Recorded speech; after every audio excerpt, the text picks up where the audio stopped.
বাবা বিচার গানটা এমন প্রথম পর্যায়ে কিন্তু বাবা মৌচাকের মধু পাইতে গেলে আগে কিছু ফর্মুলা দরকার আছে না বাবা।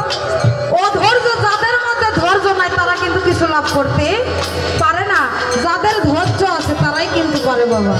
আসলে প্রথম স্টেজে কিন্তু কিছুই পাওয়া যায় না, রাত যত গভীরে হবে। আমি আমার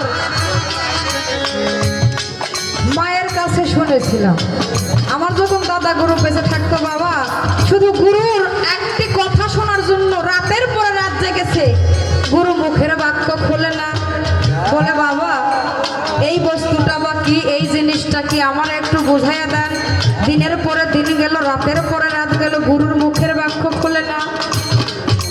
যখন দয়া হয়ে যায় দেখবেন আমার মা বলল যে রাত সারা রাত প্রথম রাত্র থেকে আমি বলেই যাচ্ছি বাবা এইটা কি এইটা কি এইটা কি বলছে না। যখন রাত প্রায় শেষ হয়ে যাবে হঠাৎ করে বলছে, বাবা এই বস্তুটা এইটা তুই নিয়ে নে।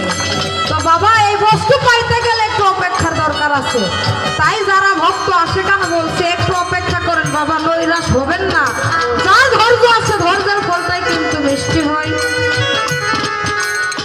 তাই মনসুর বাবা বললেন, মন এখন বলি তোমারে আমি বন্দেগি করিব যারে চিনি নাই তারে, আমি যার ইবাদত করব বন্দেগি করব এই দেহের মধ্যে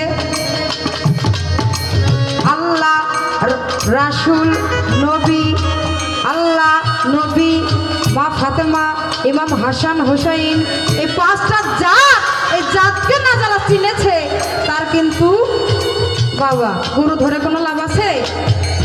এই পাঁচটা জাতকে চিনে পাঁচটা জাতের কর্ম করতে হবে। ও বাবা এই পাঁচটা জাত এই দেহের মধ্যে কোথায় আছে তাদের রং সুরত এবং নমুনাটা কি বাবা একটু দেখাইয়া দিবেন, যেই কর্মটা করে আমি আমার গুরু প্রাপ্ত হইতে পারি, গুরু রূপের সাথে রূপ মিশাইতে পারি। যেমন আল্লাহ কোরআনে বলেছে, তাকাল্লুকুল্লাহ বি আখলাকিল্লাহ, তোমরা আমার রঙে রঙ্গিত হয়ে যাও। আল্লাহই যদি না দেখি তার রঙে রঙ্গিত হব কেমনে বাবা? এই জায়গাটা একটু বলবেন যে আসলে আল্লাহর রং সুরত কি, নবীর রং সুরত কি, মা ফাতেমার রং সুরত কি, ইমাম হাসান হুসাইনের রং সুরতটা কি? তাই মনসুর বাবা বলেছে, যার হরফে আল্লাহ শব্দ হয়, আলিফ হরফ দয়াল কোন মঞ্জিলে রই।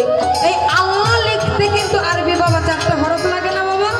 এই চারটা হরফ দিয়ে আল্লাহ লেখা যায়। তাহলে এই চারটা হরফ আসলে বাজানে মানব দেহে ছড়ানো ছিটানো আছে নাকি একত্রিত আছে?